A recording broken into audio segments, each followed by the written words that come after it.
बारिश के मौसम में चाट पकौड़े और चटपटी चीज़ें खाने का बहुत मन करता है। तो चलिए आज हम बनाते हैं बहुत ही आसान चाट रेसिपी।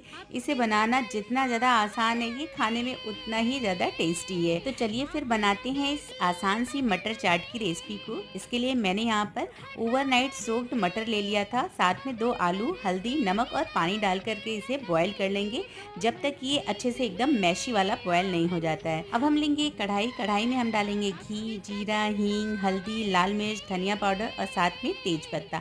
इसे 1 से 2 मिनट तक भूनेंगे। इसके बाद हम इसमें उबले हुए मटर को ऐड करेंगे और इसे भी 2 से 3 मिनट तक कुक करेंगे। इसके बाद हम इसमें डाल देंगे उबले हुए आलू और इसे भी अच्छे से मैश करते हुए मिक्स करेंगे। और अब हम इसे खूब सारी चीज़ों से गार्निश करेंगे। जितना ज़्यादा आप इसे गार्निश करेंगे ये खाने में उतना ही ज़्यादा टेस्टी लगेगा। लेकिन इसे घी में तड़का देना बिल्कुल मत भूलिएगा। तो इस आसान सी मटर चाट की रेसिपी को बनाइए and let me know how you like it.